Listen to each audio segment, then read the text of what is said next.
Discussion on Zoom and it worked real well. I think I'm gonna have Roger read the folks on Zoom to start with. Okay. So we have Kay Callie Martin, we have Roger and Harriet Spriggs, we have Shar Queta, Maureen Baca, Red O'Leary, and someone named iPhone 247. And I haven't figured out who that is yet. So that'll be in the notes. And you can call me to correct me who the name was. So I'm thinking it might be Mary, but I'm not sure. So Roger, do you want to go ahead and start? Okay, I'm Roger Bossy, Serial City Lion. Yeah. Okay. I'm Ann Rosler, Serial City Lions. Elizabeth Raleigh, Serial City Lions. Woo! That's adapting. Brian Cook, Serial City Lion. Here we go. Serial City Lion, Mike Guzak, am I guessing Meredith? Al Rosler, Serial City Lions. James Zachas, Serial City Lions. Gloria Zachas, proud to be a Serial City Lion. There you go. Terry Mackey, Serial City Lions. Bob Harvey, Serial City Lion. D. Davis, Serial City Lion. Brian Trainer, Serial City Lion. James Buck, Serial City Lion. Derek Dean, Serial City Lion. Riley Kai, Serial City Lions. Hope Swain, Serial City Lion, and my guest, Brian Williams.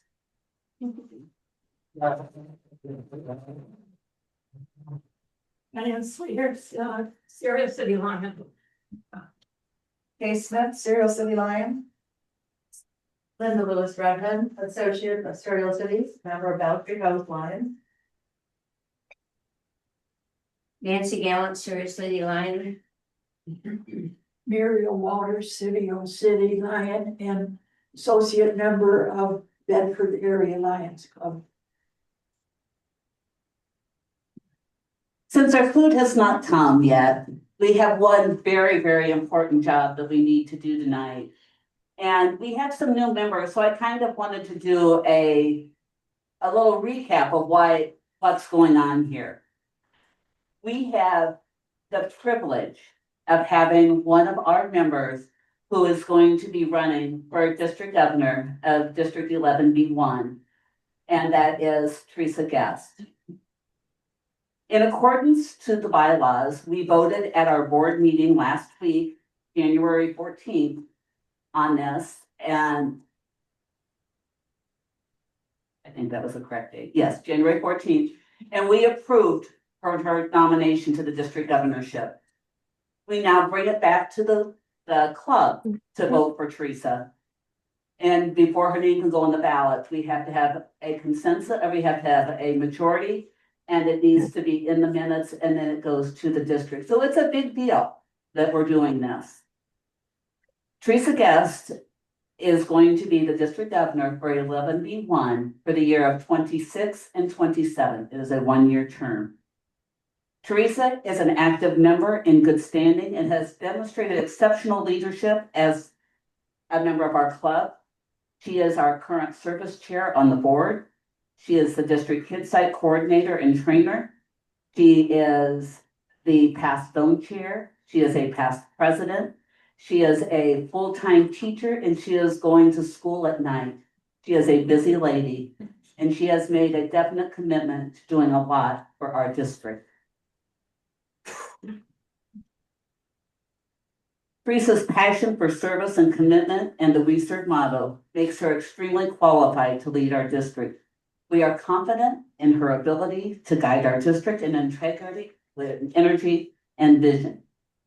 It is my pleasure to nominate to you, the club, Teresa Gest, current first vice district governor, as district governor for District 11B1. I will need a second for that motion. Second. We have a second from Diane Sweeter. Is there any questions? If not, I would like to call for a vote. All in favor of Teresa Gest being the district governor on the ballot? Please say aye. Aye. Aye. Opposed, same sign? Thank you. Teresa, wherever you are, you have the nomination from our club. It was unanimous.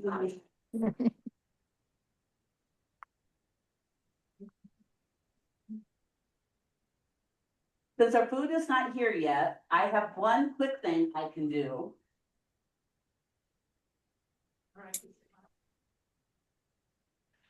On Monday of this week, 3 of us, Linda Lewis Redmond, Uriel Walters, and myself, went to the Salvation Army to get the results of the Red Cattle Drive this year. Too many pages. And their numbers, the amount given at the Red Cattle itself was down this year. They were about $11,000 less than last year. But we came in 5th of the service organizations. We, along with Penfield Lions Club, earned $2,652.69 in our 2 weekends that we worked. Hand this to Jerry now. My microphone has a tether, so I can't walk to Jerry. Jerry was our chairperson for the bell ringing, and he did an exceptional job. We had a really good crew of people, and it was a very cold weekend.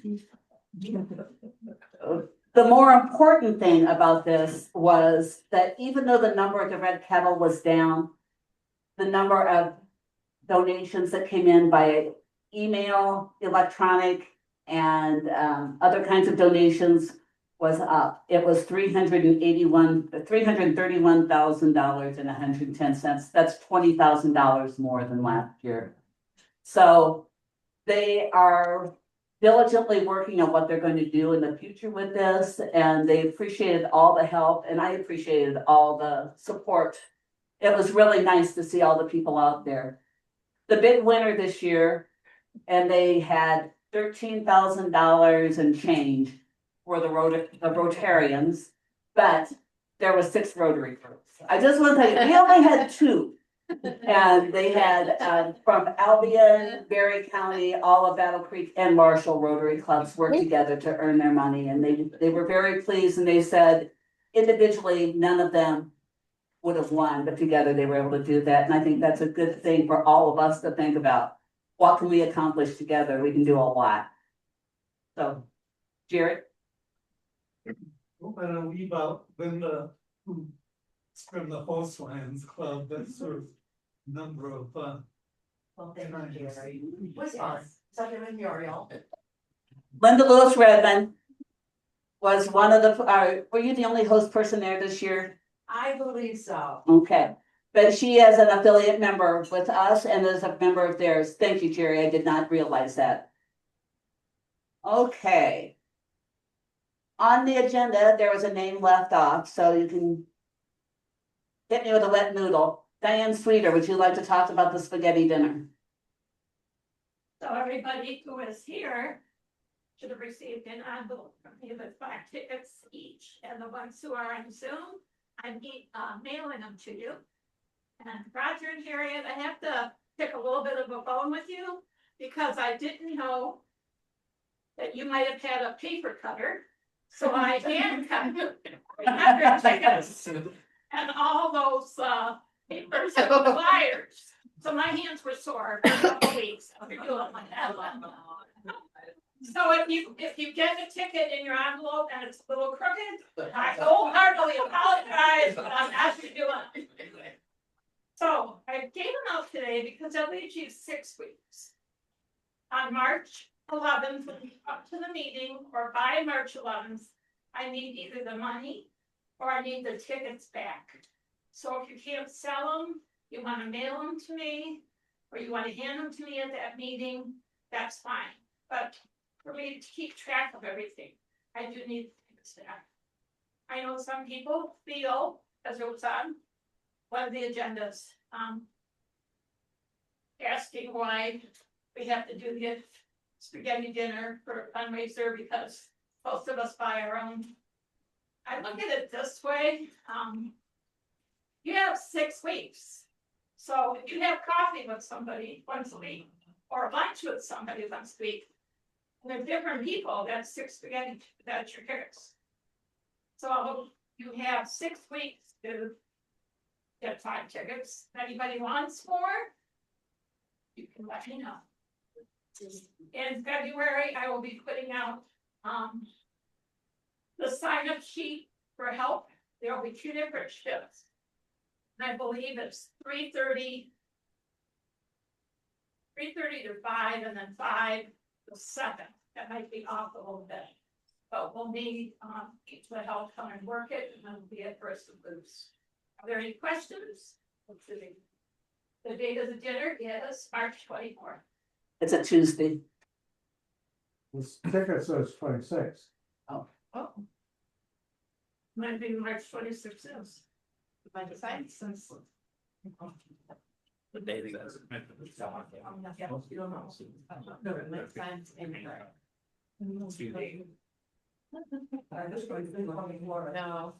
sciences. 24th Tuesday. If I'll say the 26th, I have some extra that I can slip it out. And then the original one. Could you just mark it out and put the 24th in? It's the 24th, it's the Tuesday, right? It's the Tuesday before the meeting. That's why I need unpurchased tickets. And the money by the 11th, because I have to give Mary Ann and Brooke Bruce a head count.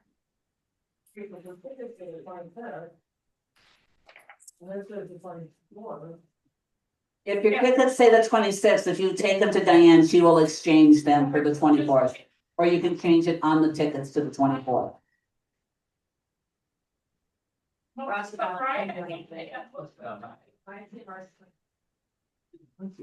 Forgiveness is divine, and she's had a lot of paper, so it may have been one of those things that just happened. Is there any questions about the spaghetti dinner or anything, Roger? You've got flyers, right? You've got Yes. flyers, so maybe somebody has a place they can put a flyer.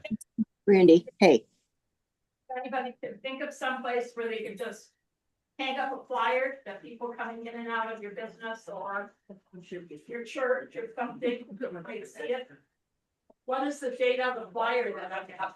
24. Okay. Flyer's good. I can't say 24th.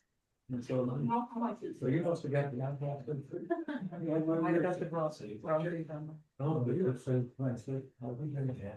So most of it's at the. Brian, do you want to talk a little bit about the train station? Sure.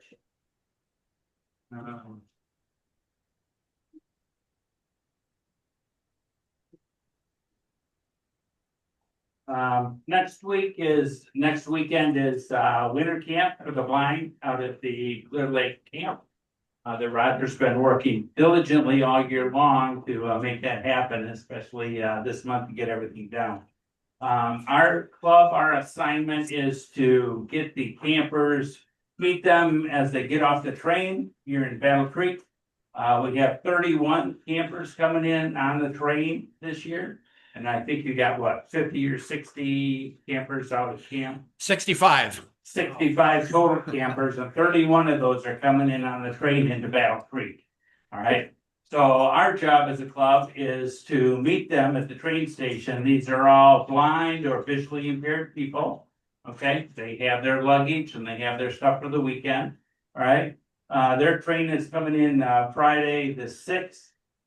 Train is arriving at 11:56. yeah, 11 right there, 11:56, so it's coming in there high noon, all right?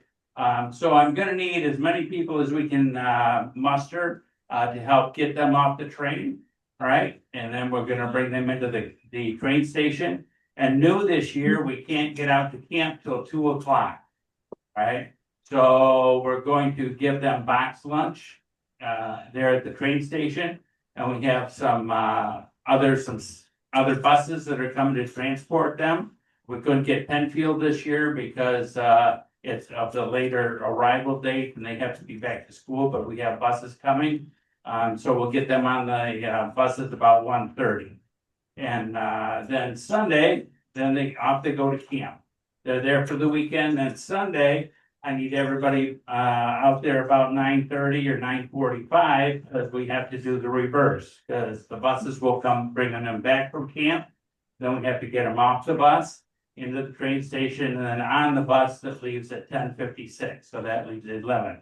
So Sunday is we're under the gun on Sunday, because we have to have that time schedule. That train's not gonna wait for them, and we gotta make sure we get everybody off the bus and on the train with all their luggage and with everything, right? So if you can help us out, I appreciate it. I've sent some emails out. I've got a lot of you that have signed up already. I appreciate that. If you haven't connected with me and you'd like to help either day, would be great. Right now, I've got about I think 15 Lions on Friday right now, and I've got 18 on Sunday. And also I've heard from the Kiwanis Club, and they're gonna get us a bunch of help on Sunday. So anywhere from 5 to 10 Kiwanis members are gonna help us on Sunday. But I'm a little light on Friday if that's something you could help us with. And again, on Friday, I need you out there by 11:30. Okay, to get your instructions, kind of what the plan is. The train is scheduled to come in at noon, but it might be early or it might be late, depending how trains run. And so that would be 11:30, and then probably till 2, so that you'll be there for a few hours on Friday, because we have to get them lunch and get everything taken care of. So a couple hours on Friday, and then probably an hour or so on Monday, get out, or Sunday, when they're going back, get out there 9:30, quarter to 10, something like that. But again, so the buses, as soon as they get in, then we can start moving the campers in and get that going. So see me if you haven't signed up yet, and that's something you can help with, and appreciate everybody that has already. Roger. Does the bus station know that we're gonna be hanging out for an hour and a half? The train station. Train station. Yeah. Yes, Yes. yes. Just out of curiosity, do any of them bring dogs? Yeah. Yeah. Yes. Yeah. You got one. Yeah. Okay. There'll be, Yeah. 3 dogs out there, but one on the train. David. So, David Sturdman. no, it works pretty good as long as you have a plan and everything that goes together, and sometimes we have to make a double trip, get somebody off the train and sit down and stay right there. I'll be back, and then go get another one. So. Brian, we do have a couple of sighted human guides on the train coming over with the campers, so that'll help someone. So they're part of that 31. Yeah, yeah, and a lot of the campers have been here before. They just keep coming back and coming back because they have such a good time out here. So a lot of them have been through it before, but it still takes a lot of people to do that. And it's kind of like you're busy, you're not busy, so you're standing around. Then the train come in, and all of a sudden you got stuff you gotta do. You're busy for a couple hours, then everybody leaves, and it's oh, that was fun. So, How are you set up? How are you set for help on Saturday? Do you need any extra? I'm not scheduling Saturday, Roger's scheduling that. You can talk. You can talk to me anytime about that. So if you're available to come out on Saturday, that's fine. Yeah. What are the box lunches gonna be? Schlotzky's. Deli. Yeah. Yeah, If we're working, should we get our own lunches? If you're helping me at the train, Yeah. I would eat before you come. Don't Okay. come hungry. I'll go try to have some little snacks or something. We're not gonna have lunch for everybody, but we'll try to have something there to keep the pangs of starvation as we're getting it say away. Party snack. Right? Healthy hearty snacks. Okay, you had a question? I was just wondering, do we ever ask any other clubs to volunteer for this, like Salvation Army or some of those? We've asked the other Lions clubs. Okay, and the Kiwanis. they. Actually, they called us. it's the Key Club at Yeah. the Kiwanis, the high school kids who Yeah. will be coming out to help. The interesting part on the Key Club connection is that when we were at the the Red Kettle review last year, we got to talking to the people from the Key Club, and they were saying how they always need to find service hours. And so we developed a nice relationship, and this year they came up to us and said, what can we do to help? So it's one of those things, if you open a door, oftentimes we can get a lot more people to come through rather than just individually trying to find somebody, make it available to everyone. Okay, so thanks for everybody that has signed up. If you see me after the meeting, or if you want to get on the list for that. And I'll send out some more communication next week to make to everybody that's signed up. So we're all on the same page there. Okay, thank you. And if you are available Saturday and want to come out, just let me know, because we have indoor activities and outside activities. So This year on Friday night, Bobby Holly is not playing. They're actually, there's some new ideas came out and they want to do, what's the movie called? audio descriptive movies. So they're watching a movie that's basically narrated as it's playing. So if you're sighted, you can see, but the blind folks will know what's going on because it's read to them as they go. They'll also be playing games that night. But Bobby Holly is coming out for the talent show. He has never seen the talent show. He may bust a few moves himself. You never know. Knowing Bobby, it could happen. But he's going to be there on Saturday night. And do you want to share what he told you, Roger? Bobby? Well, he wasn't heartbroken that we didn't invite him to come out and do his stuff on Friday night, because he's getting older and his hips are really bad. And so, he's getting in kind of rough shape. So, but we are going to have him out for dinner, and we are going to give him a donation for his bicycle program, but we're also going to present a special award from the Lions to him as well, called the Heart of a Lion.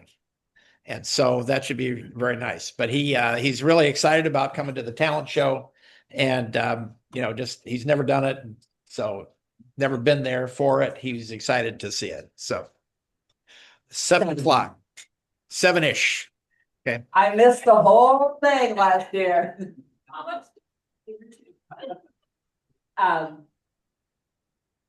As your meals are being served right now, I'm just gonna go over a couple of things, so please eat as your meal comes, and in about 10 minutes, we'll go ahead and start the program.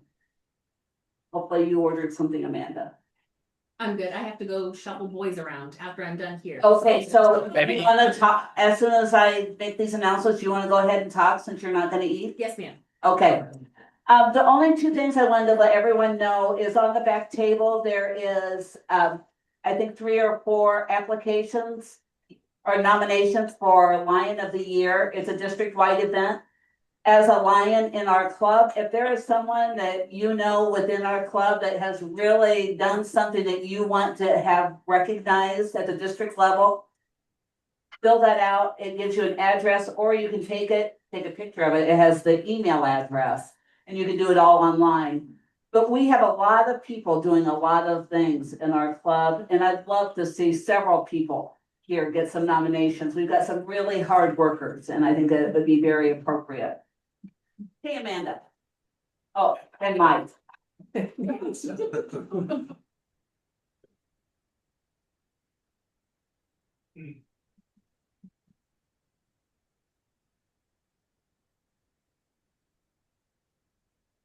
Okay, as we all heard, Amanda Zimmerlin's here from our city manager's office. She's gonna tell us what's happening in Battle Creek. Had a little technical difficulty there, so she's gonna ad lib it a little bit. Her flash drive won't start working from the computer for some reason.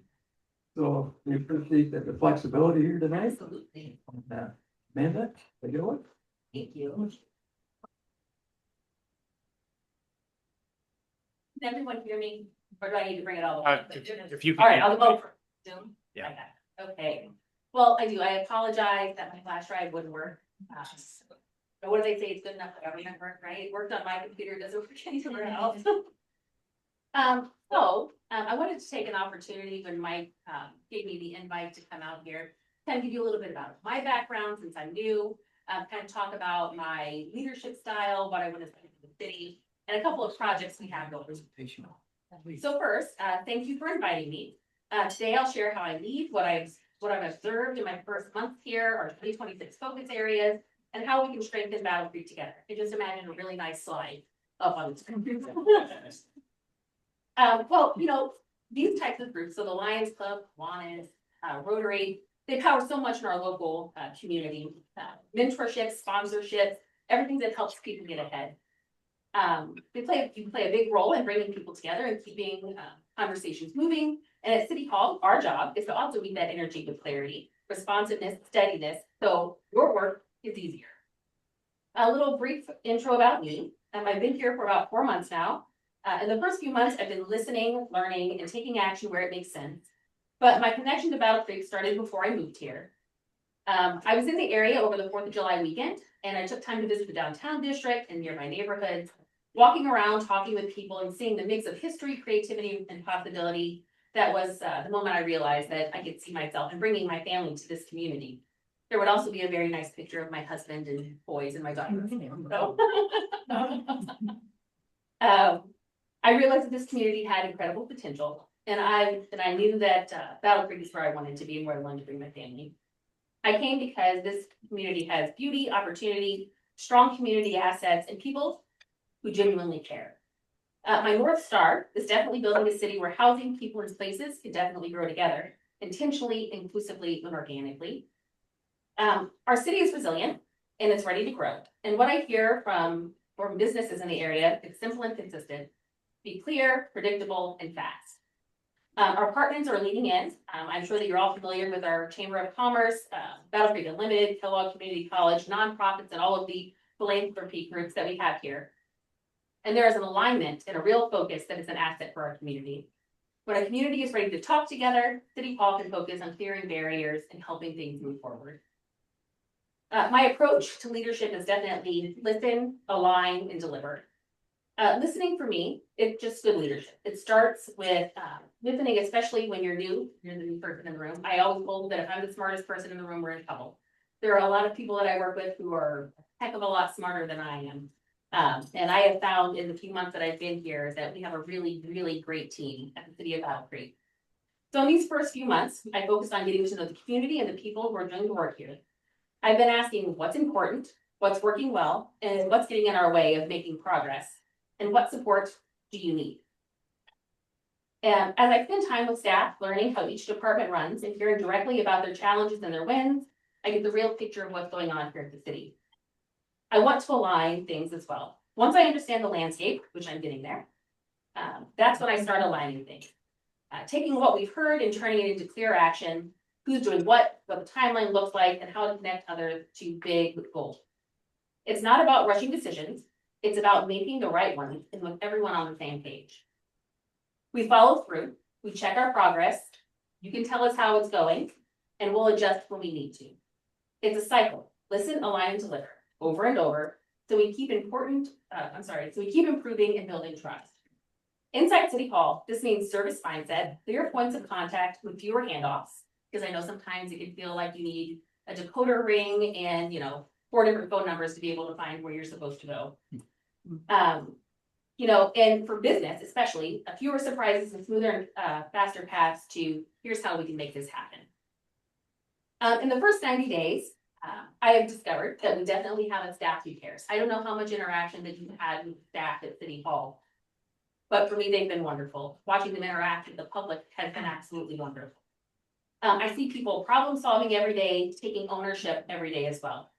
There's partnering energy here in this city between the Chamber, Battle Creek Unlimited, WKKF, and they're all aligned and engaged. And momentum projects, downtown continues to add destinations, and the Beckley Road LDDA the Beckley Road and LDDA work that we just had the commission approve, positions that corridor for a mixed use and better experience. This community is strong with currents already moving in the right direction. But of course, we also have areas where we can do better. Well, for permitting predictability, clear steps, expected timelines, and upfront decisions. For project coordination, a single point of contact for complex projects and fewer internal handoffs, I think will help us move things forward in a more expedient manner. And proactive communication.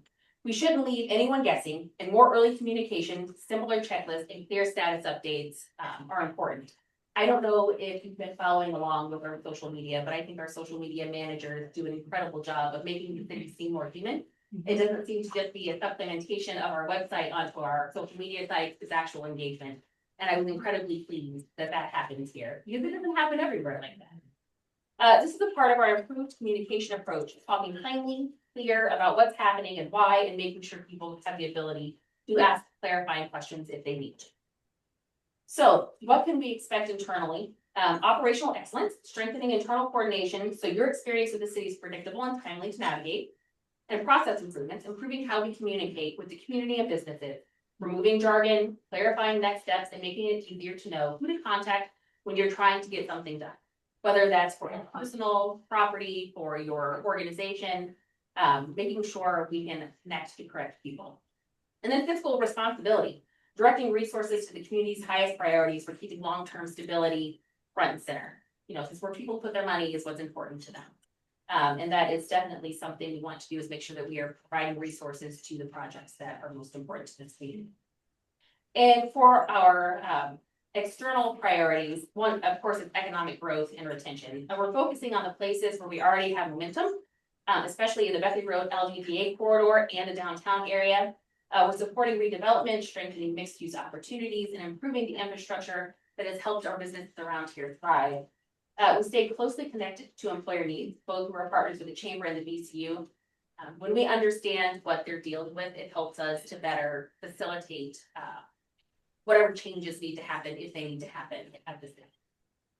And aligning our resources and attention where they make the most difference. We continue to support the environment that small businesses rely on, such as strong districts like the LDDA and the downtown district, making them walkable areas and a community asset that brings people in. We're making significant long-term investments in the infrastructure that keeps Battle Creek running. I am sure that you have all heard about the detentions in the water system and probably have received notices. We are working on the Verona well field. We are replacing aging wells and bringing 21 new wells online in batches of 5. We should have the first 5 online before the end of this month.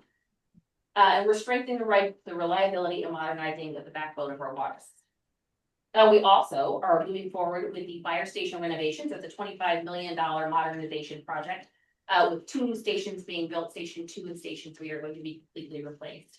This will improve firefighter safety, provide updated facilities, and strengthen emergency responses here in the city. We're also doing work at the Valentine Center at Irving Park. I don't know if you've been in there and taken a look, but we're renovating that center to meet current child care standards and protecting high quality, reliable child care for families and employers who rely on that. When I came here, one of the big things, especially in the public meeting that we did, was childcare. It was housing, childcare, and accessibility were some of the big topics that bubbled up to the top that people were at. And then we're also doing the river corridor work. I don't know how much everyone in this room is aware, but we're doing a naturalization program on the river corridor here through the city. Hopefully for a little more placemaking. I would be very excited to be able to either grab lunch here or at Cafe Rica and walk to a very nice green space by the river and have lunch. You know, and I think that that is one of those economic drivers. It's really a placemaking things where people want to bring their families downtown. People want to be in a space where they feel safe, where it's nice, you know, and not just come down for structured events, but just come downtown because they want to be downtown. These projects are about resilience and long-term community health, and these things matter to businesses and families alike in Battle Creek. Housing is another topic. Housing remains our #1 economic development priority.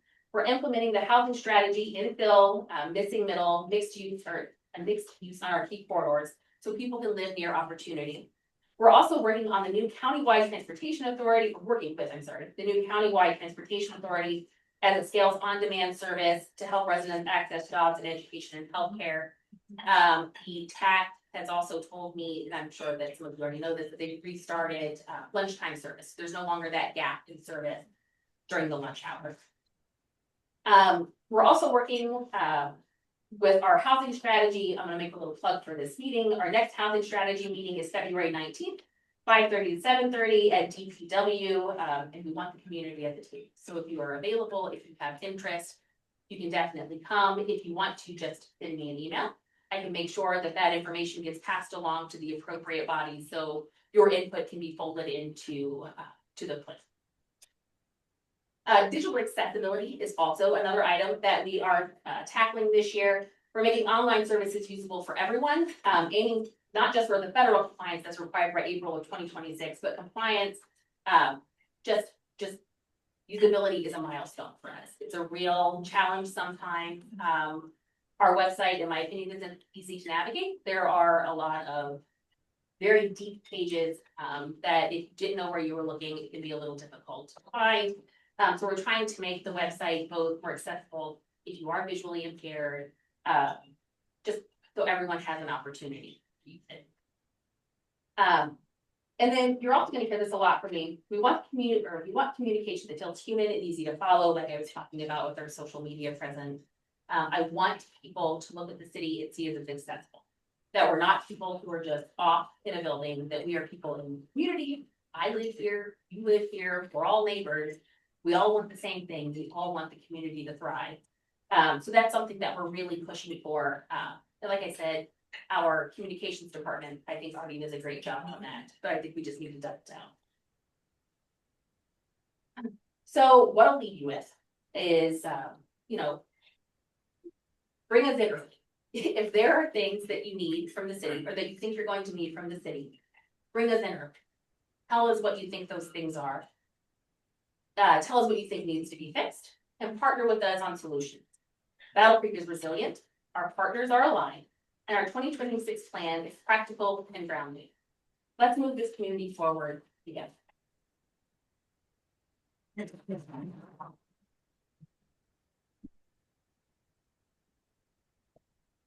Amanda, a Yes. couple of questions. Yes. Timing wise, like on the riverfront where we're Yes. converting cement to something nice. Yes. Where's the ballpark timing at that point at this point? So probably we won't see, I mean, we're doing work in the background, right? So we have a GI study coming up. The government is going to, we have to partner with the federal government to do a GI study to actually develop the plan that we're going to have. We have a few conceptual ideas, but my estimation is probably 2030 before the community really starts to see work going on in the air. It just takes, the GI study itself is 5 years. So. Yeah. What are the plans for the mall, the Lakeview Square Mall? So I'm sure that a lot of you saw the WMMT story, yes, that Ted did the interview for. And well, Ted did, I thought, a very good job explaining. I think that some of the marks were missed. I think a lot of information from the reporter to digest all at once. So some of the things that she had reported on about, the city tearing down things inside of the mall, that's not ours. That's not something we're doing. It's something we would probably like to see in the future, but all of the work that you see in the LDVA when we're talking about those taxpayer funds that are going towards that only go towards the public infrastructure. So it's not for private development. We're not doing anything inside the mall. The hope is, though, that if we start making some changes along that corridor, that it would bring things back to that they would want to relocate to that space. I have another question. Absolutely. On down by Barista Blues and the new food co-op, there's some work, looks like some work starting to go on there where the pizza, where the Arcadia Brewery used to be. Yes. Any comment on that in terms of what it might be, or? So I'm thinking of the correct building. One, you have to, pardon me, I'm directionally challenged. Right. And two, when people give buildings names downtown, and so like, which one is that? Like, can you show me a map?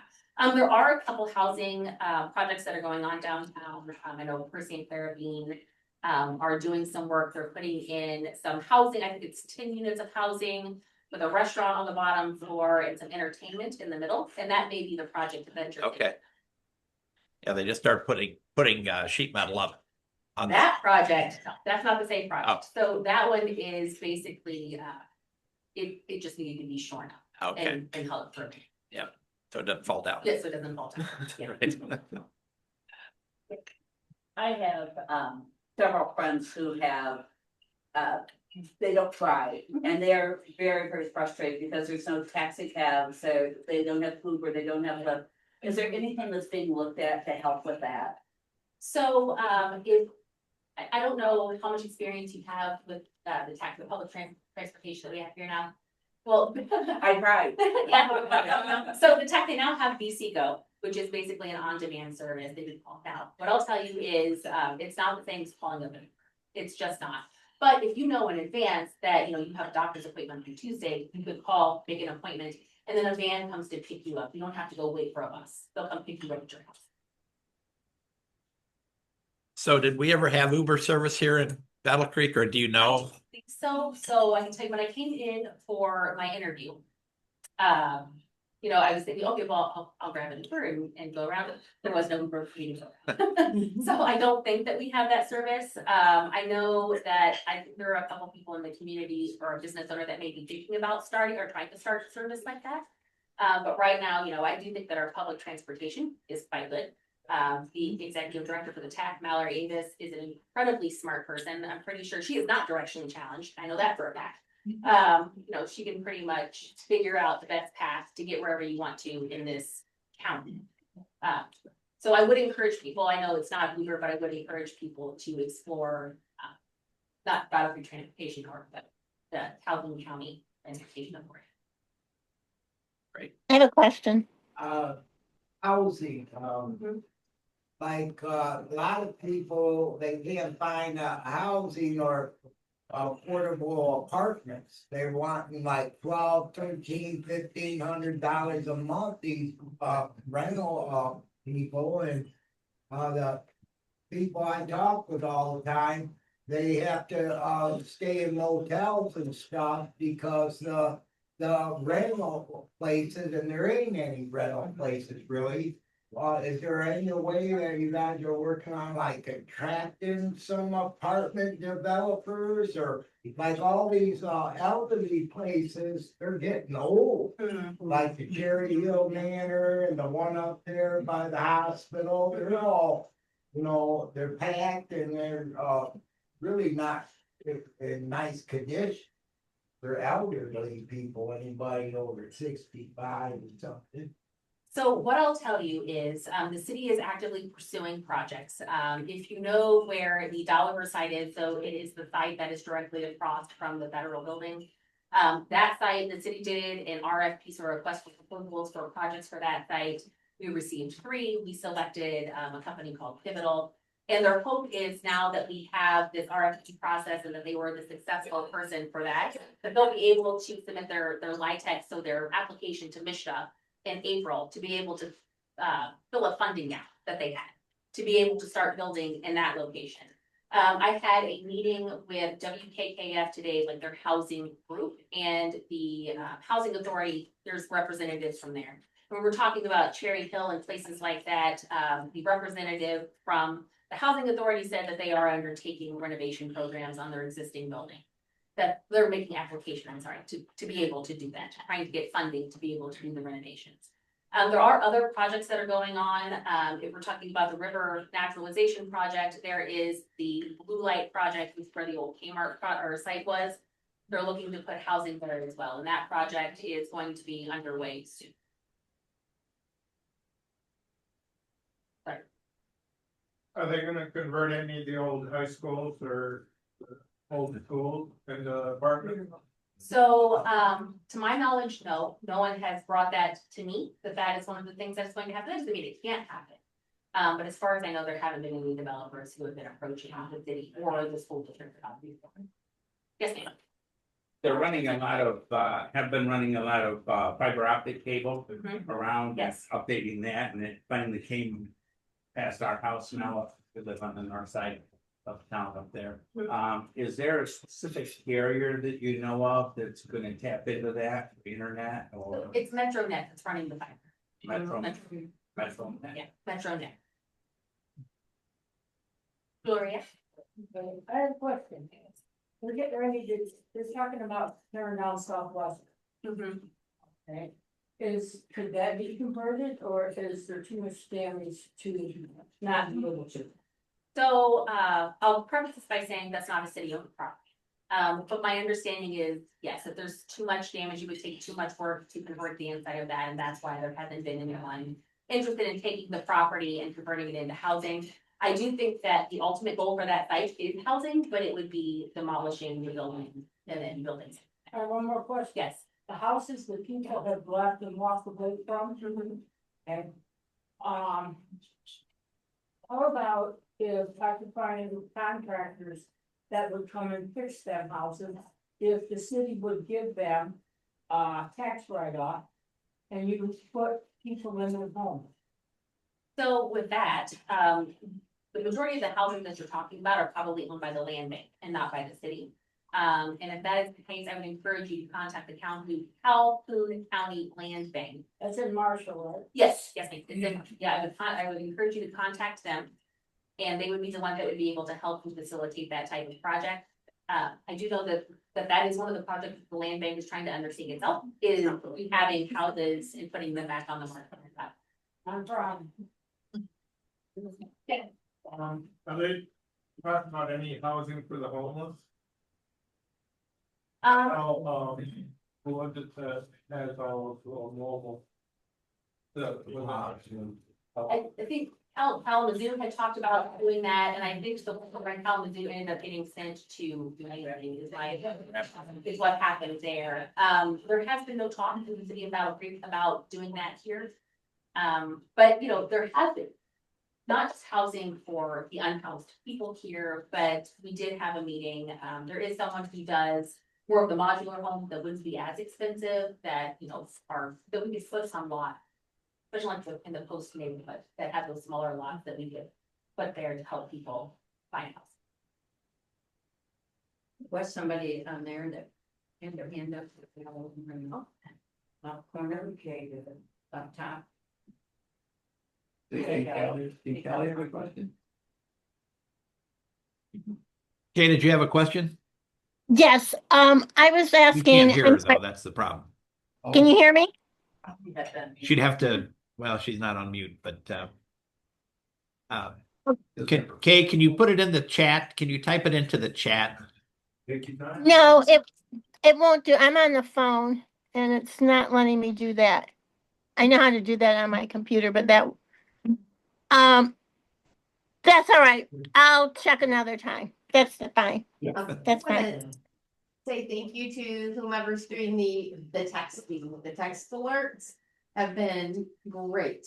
You actually know what roads are closed, what's happening. If there's a question about events, you don't have to rely on rumors on social media. It's been very nice. I will definitely pass that along. So I'll tell you, our communications team is Brianne and Eric, and I think they're both amazing people. And they are, they are two of the most genuine people that I met. They truly care. And whenever they are interacting with you, whether it's through the mass text or whenever they're responding to people on social media, they're invested. They really are.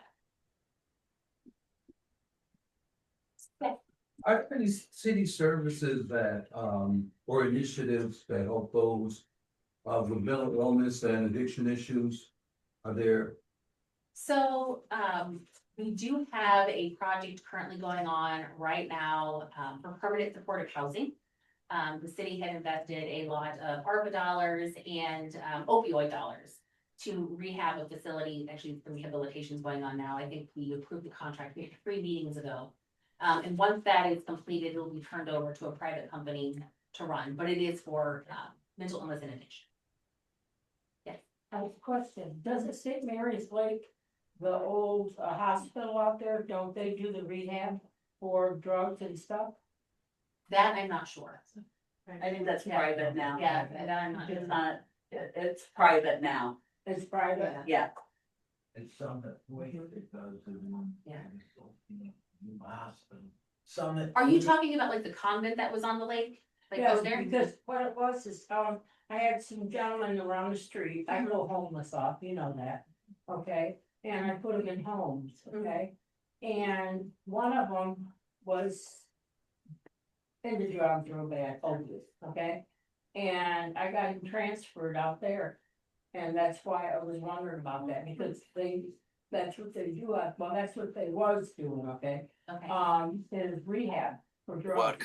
a cup of tea. I was not aware of that. I sold it. Now I think it's on that point. They built that On the new south side of place. town? That is Yeah. for out 66. Yes. And then that's for On Lynn Cross. mentally, mentally stuff too. Yeah. Yeah, I know people went there. Okay, They probably got good help. good, good. That's what's important. Yep.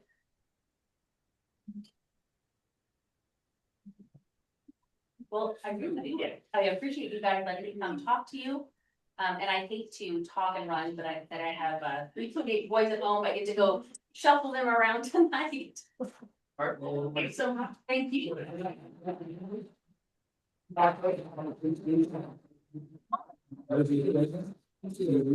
Yes, absolutely. Oh.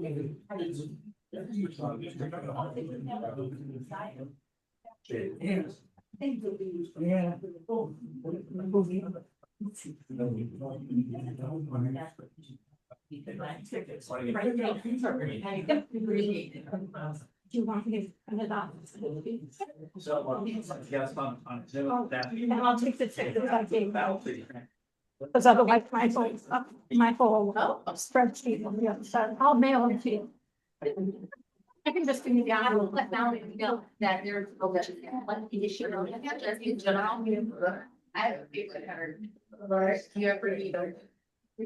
Yeah, that's not spicy wise. It's like sweet baby fresh and wrap it up like. Good standards. Most of them mine, but okay. Okay, I'll let her know. So, before I but I'll let Matt know if there's anything to keep you involved. While Amanda's talking with Roger, I'm gonna go ahead and go over a few things for everyone. Over the next month, I want all of you to be thinking about an environmental project. We are working on AP Sting's service projects, and in April, we are going to be doing an environmental project. And it can be anything from planting trees, cleaning up garbage, working on anything that has to do with an environment. But it's something that we have not done before. So it cannot be highway pickup, it cannot be planting flowers at the zoo, we already do that. So think about what projects are out there, and if you can send your ideas with your name to Teresa Gest, who's our service chair, and she will bring it to our February meeting so that we can be picking what we want to be doing in April, so. Give it a quick think, we've got a lot of things that could happen in Battle Creek, and it would be beneficial to all of us to do that.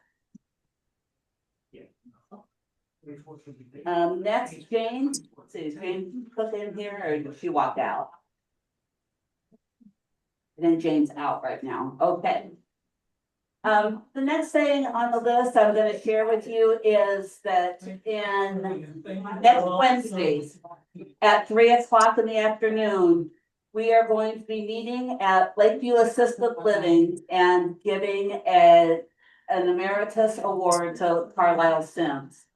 Carlisle retired from Lions in July of last year after 50 years in Lions. He had joined in 1975, but he no longer drives. He can no longer walk. And he can no longer come to meetings. He just didn't feel like it was a good time for him to step back. Well, he still reads our emails. He still reads the newsletter. He still likes knowing what's going on. So the board, after we received his letter of resignation, decided we wanted to make him an emeritus member like Glenn Alday was. Unfortunately, we could never get a time set up with his kids until yesterday when they called and said, can we do it next week? But luckily, Recognition Inc. is a great company to work with, and they are making the plaque. They will have it done by next Tuesday. So Wednesday at 3 o'clock should work. So anyone who can come, please do. It's going to take place at 3 o'clock. just a minute. Anyway, it's at Lakeview Assisted Living. It's on South Helmer Road. He is in unit P. P. They don't have room numbers, but unit P is in the newest area out there, and it's gonna be in his room. He has a sitting area as well as a kitchenette. But his kids are gonna be there, and I would love to have as many people that can come out that can. The person who invited him to Serial City Lions was Dee Davis, and I have asked Dee to do the presentation because I think that that would be the appropriate thing to do. Hope as zone chair is gonna try to make it, but anyone and everyone, whether you know Carlisle or not, I think it would be really nice for us to do that, so. Any questions? Did you say that was on Helmer Road? It's on Helmer Road, it's on the other side of the street from Heritage. It's actually before Gethings. It's north of Gethings Road. If you go past Gethings, then the other one, Heritage, is on the left as you're going south. So It it's is 14661 South Helmer Road. And it's unit P.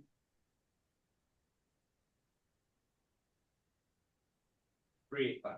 3:00. Roger and I will plan on being there between 2:30 and 2:45, so if people want to know how to get there. There's usually plenty of parking, so that's good. His energy level is not much more than 30 minutes, so it won't be a long commitment of time, but it would really be nice to have folks out there. Let's see, is Jane back?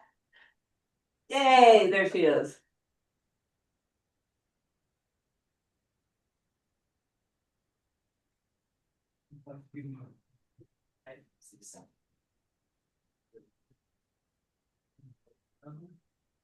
there's a wireless one.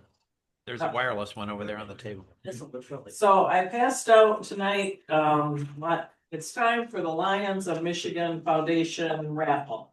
And that's a major fundraiser for the foundation. It's also a fundraiser for our club. So I passed out 2 tickets to each member. I'll be mailing them out to those that are on Zoom and unable to be at the meeting. And there's a letter in each envelope that explains everything, so I won't go into that detail, but you know, Valentine's Day is coming up. Buy a ticket, it's a lovely gift to give to someone you love. The key on this is that if we sell 100 of these tickets, we get half of the money back. So it would, well, it's $10, we get $5 back. So it's a good way of making money this way also, so. Thank you, Jane. Ryan D. Davis. Thank you.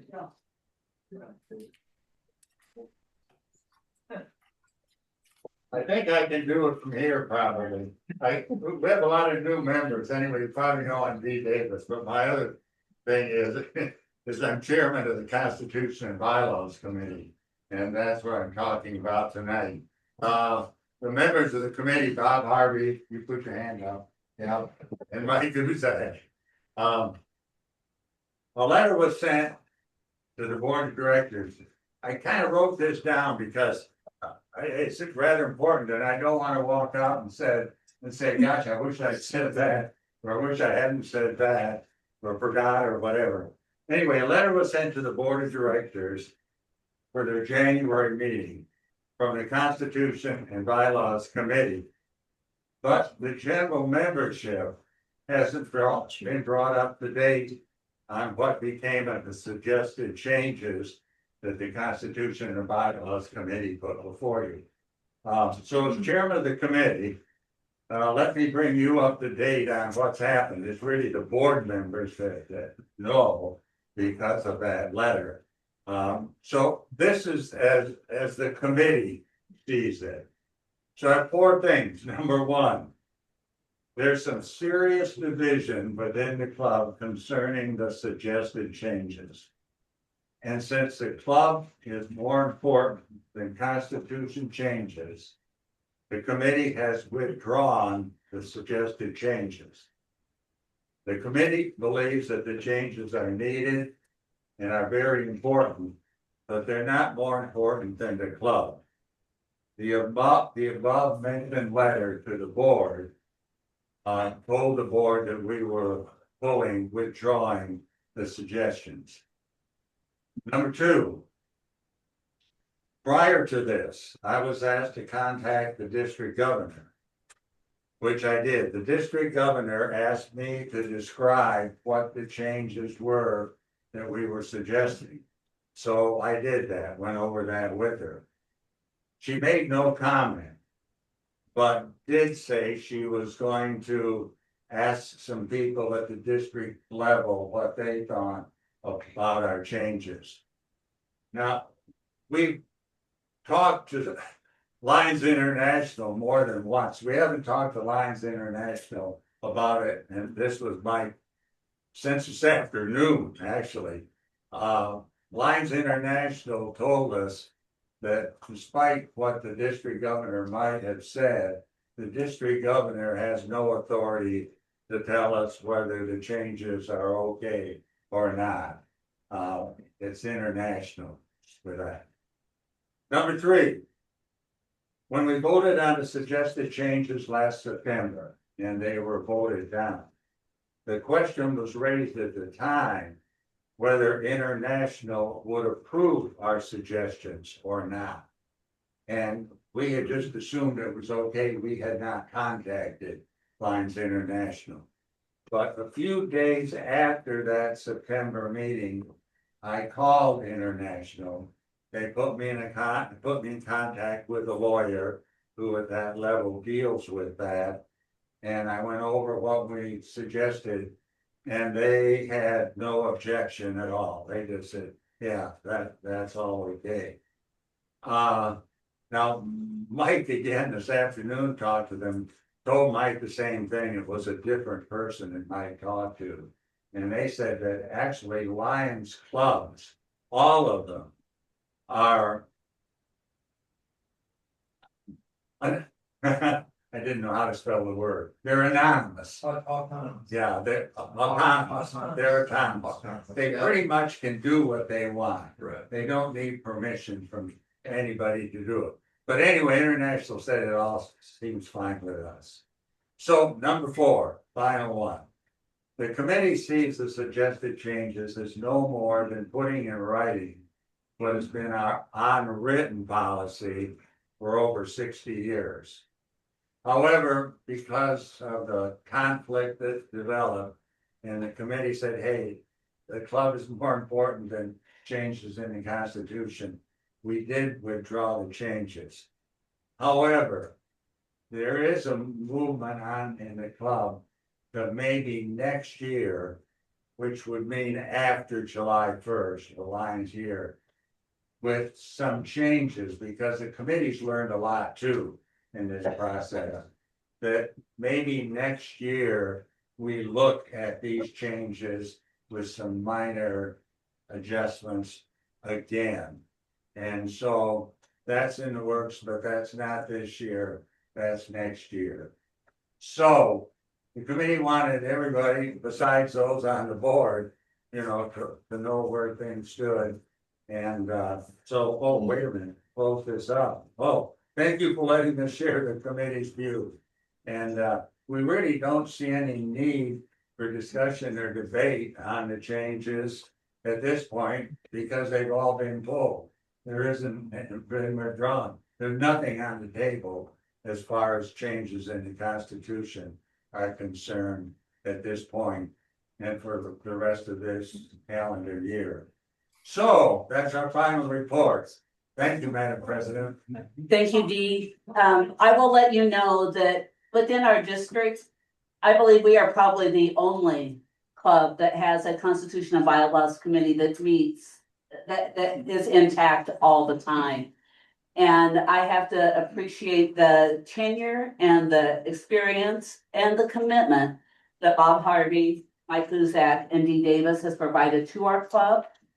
And during this whole time, they have continued to look at the good of the club above anything else. And so thank you very much. I appreciate your time and effort.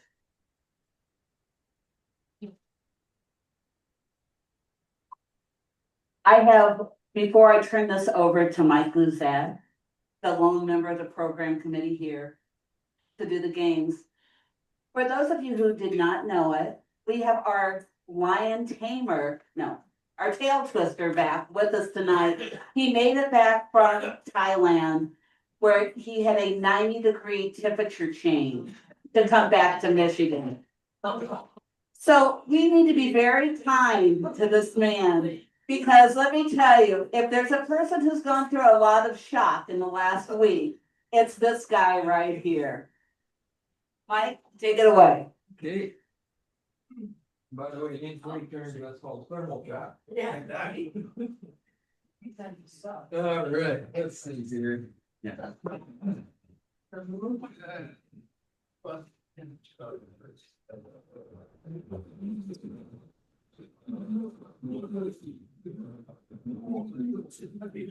Hey, let's see. Let Diane do it if she walks by. Okay. And that's right.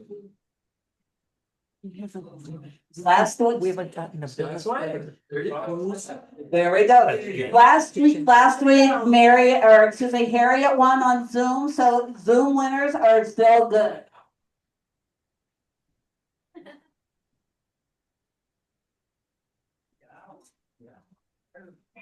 All right.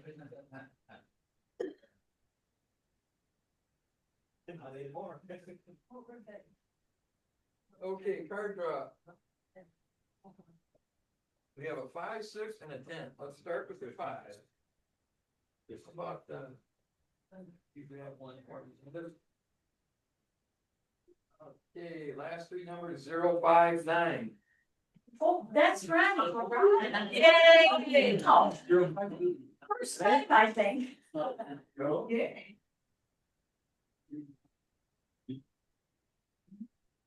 So what do I do? Okay. No. No, you did it. Yeah. I don't want to throw. You want to grab one? I'll draw one first. Yeah. Right. Last 3 070. Oh. 5. Oh, pretty bad. My goodness, it's all in the back. 6. Yes, 3 back. Let's grab what's for the next lucky one. Here I am. Okay, yeah. I got 2 money. Okay, last 3 030. That's Scott. Scott. Oh, Yeah, I didn't have Go. Very good. I love it. I love it. I like that. Why don't we have all look here? Okay. And then the last one's a card game. Right. Did they do the membership attendance? Scott, Yeah, we did the attendance. Scott Swank won. Scott's mate. Scott's the big winner. Yeah. Okay. Okay. Card draw, last 3 numbers 057. You. Oh, no. Almost had it. Well, let's see what I can do. $41. $41. Wow. That 8. Okay, what's the bill for it? In there somewhere. I used to say that. Oh, yes. Queen of hearts. Okay, tear that up. Just got a little A bit. little better. Next time we'll have a little more. Thanks for playing, Dad. Yeah. Okay, my friend, with thermal shock in your system, it's all up to you now, Brian. Good evening, everybody. Good evening, Brian. So I understand there was results of the membership survey at the end of last year. And one of the concerns about the Happy Buck program was that not enough people that may be interested in letting a few dollars go to share their happy news. They forego the process, and because of that, I'd like to try an experiment tonight. On everybody's table, there's artificial dollars. So there are members of our group that haven't been able to share their feelings, and I'd like them to be able to exercise that right with a little bit more discretion. So with that in mind, if you have, and we'll try this for a few weeks and see if it works. But if someone wants to share a happy buck, I'd ask them to pick this up and we'll go from table to table. And then I have this little jar that I like to put near the podium. And those that are able to actually contribute a happy buck, they could do it. And those that would like to share them, or those who have the money and they'd like to share it with the club, they can just discreetly put it in the can as they go upon their way. So we'll give this a try, see if those who, so everybody can participate. That's the goal of what I'd like to experiment with. And do we need a microphone to start a table? The second, we can start it with Muriel's right in front of her. Well, I don't have a microphone, I'm just allowed now. Well, there you go, yeah. See if it's working. And I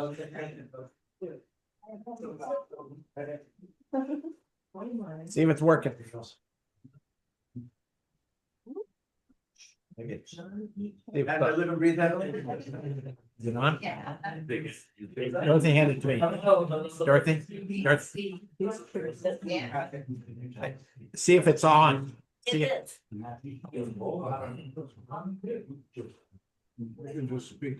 Well, if I'm on a chain here, I don't know if it's Speak up. gonna work very well with going around from table to table. But, some happy bucks at table number one. Anyone like to share? So I wanna let everybody know how thankful I am today because I was on the front porch or back porch with my dog today, his Cocker Spaniel. And a hawk came down and tried to pick her up. And right on my porch, and so I'm very happy that she sort of looked up like, what the? And she's fine, but it was very, very scary, so I'm thankful for that. I'm also thankful for all the people here that work so hard on projects, this blind camp, the Christmas baskets. It's amazing, it overwhelms me sometimes, I get tired just listening to all the work everybody else does. Thank you very much.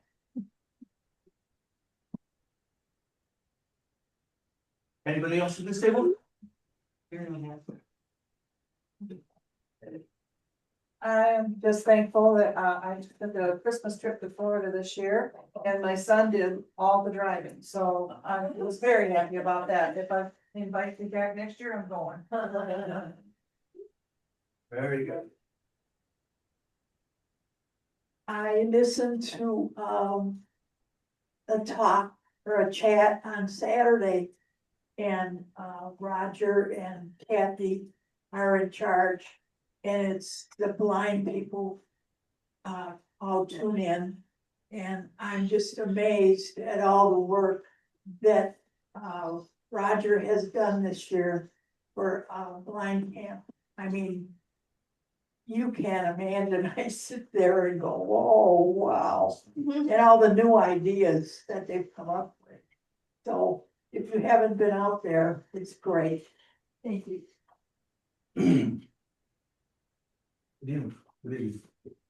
First of all, I'd just like to thank my friends for inviting me out. I think that this is an awesome club and I really want to be a part of it. What I'm really grateful for today is that for a long time, I thought people was mumbling.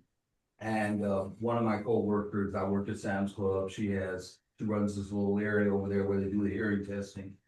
And she put me in there and she said, Brian, you lost 50% of your hearing. And she helped me to get some really good hearing aids. So today I could hear everything that you guys. Thank you. I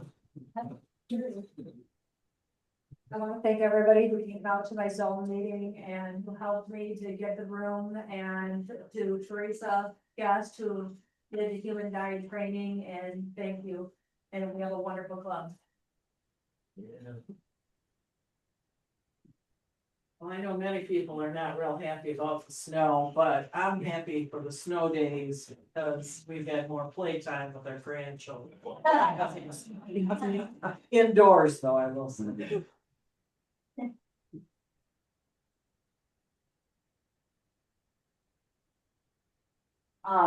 I just want to say this, and I hope it doesn't offend anybody here, but Yahoo, Indiana University Hoosiers, my grandson's alma mater. And I've been wearing my hoodie for the last week. And it is such a magnificent thing that happened for that university. And for the state of Indiana and everybody down there. And I can still hear them hollering in Indiana. So it's a great school and I'm just really, really proud of what they did. Plus, it was a fantastic football game.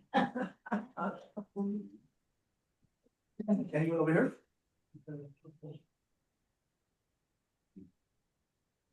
We got one happy buck for a special purple, person. I don't know if you're in general work. Anyways, my wife's having her birthday and it's gonna be her 80th birthday. So we're celebrating that this weekend with our that's a nice occasion. And then the other one is just a kind of a late thank you again to everybody that participated in the bell ringing.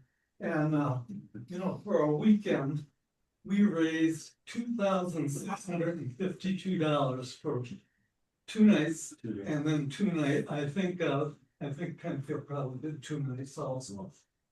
So, you know, it's a major contribution and it was a cold weekend. And in the process, I kind of trouble finding my hearing aid, but I did locate it. But I didn't. Anyone else at this table? Otherwise, I'm moving along. Oh, there we go. Yeah, I've got 2 bucks. One, chairman of the Constitutional Bylaws Committee. When you're chairman of a committee, boy, it makes the job really easy when you have a couple of people like Mike Guzak and Bob Harvey to work with you. We worked 3 hours the other afternoon over at my house and I'm typing in all their suggestions and things we might do.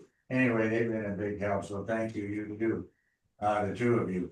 The other one is we have a granddaughter. This is kind of a reverse thing, but she and her husband live in Nashville, Tennessee.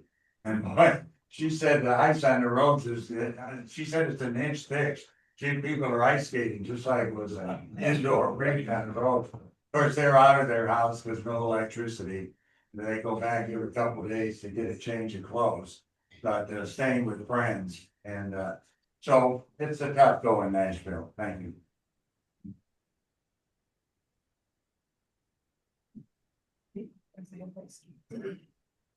I would just like to say that I'm glad that God gives me the strength to help me put soldiers in homes. I've got 10 in and I'm putting 4 more in this week. And people don't realize if it wasn't for them, we wouldn't be sitting here. That's right. You know, and God gives me the strength and the power to find places for them to live, and I'm not gonna stop.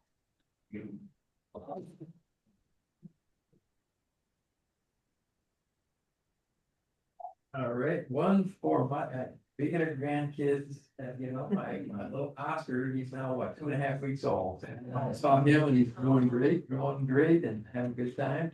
And the other one is for the speaker. I'm glad Amanda could work us into a very busy schedule because she said she's brand new, she's learning a lot. Heard she's barely floating above water. I think right now there's so much going on, but just appreciate she could work us in and we get a little update. Now we have a connection as well. So. Of course, being new to all of this, I've been very impressed with Roger and all the work going on with Blind Camp and really looking forward to helping at the train station and getting out there and seeing what's going on. It sounds like an incredible project.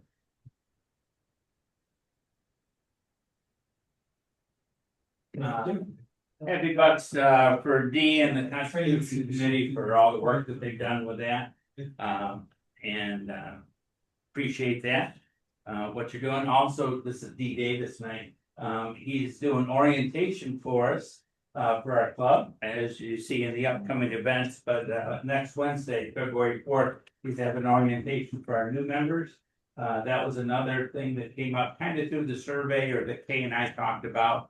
You know, he's done several orientations before, but usually wait till we have down the road, and the sooner we can get that orientation, it'll help our new members. So thanks, Steve, for setting that up next week. And it's good to see Brian here tonight, and we've been chit chatting a little bit, and hopefully you'll see more of it.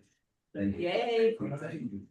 All right, I have a happy buck for Teresa's nomination. She's gonna do a fantastic job. And I also have a happy buck for the speaker. I think it's nice to know what's going on in our community.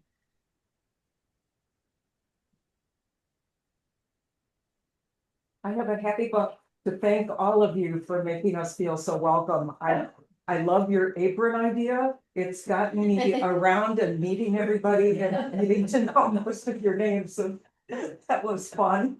And also a happy buck because my kids in Virginia did not lose power. Did I miss anybody? Anybody? Anybody? Excuse me, so I don't have a paper dollar, but I'll put $1 in the tub. I've always liked to hear from the city manager here because I think, I don't know when it was a long time ago, Red Skelton was here doing a show. And he said, yeah, you guys got a nice downtown here if you ever get it finished. And that was probably 30, 40 years ago. And so, yeah, I think we're still working on it, but anyway, so I wish them all the luck to get things going here in Battle Creek. I just want to thank everybody that's has been helping me get ready for winter camp, and will be next in a couple of weeks. It'll be done, and then we'll start thinking about it for the following year. So we had a few little glitches this year, but seems like everything seems to work out. So thanks everybody. Thanks everybody very much. You want to do yours, Brian? My happy. I'm just happy to get home and safe. I agree with that. So we'll try this. If anybody has any thoughts, questions, or concerns about my little experiment this evening, send me an email, BPC please. And please contribute your happy bucks to our bucket, which is over there. I put it as you walked out so they wouldn't miss it. Perfect. Thanks, guys. I didn't get a chance to do my happy bucks yet. So as the meeting's gone on tonight, and I know I'm trying to get you out of here really quick, but I've been jotting things down. Number one, what kind of a club can say now that we have one DG and 2 PDGs in it? That's pretty darn good. We inherited Mr. Al Rosler. We have wonderful Roger Spriggs on hand, and we've got Teresa coming up the ranks. That's a sign of a really good club, and that's a sign of what good people you all are, supporting them. The next one is, as I listen to Nancy talk, I'm glad my dog weighs 60 pounds. I think the hawk would have to be pretty heavy to lift Wally up. We do have a lot of them out there. Our neighbor has micro dogs and she's terrified of it all the time. For those of you who were not here last month, Jessica was sick, so it's really nice having our waitress back, Jessica, and her smiling face. So that's a great thing. We had a great turnout tonight between here and on Zoom. We had probably 90% of our club here. That's amazing. Yeah.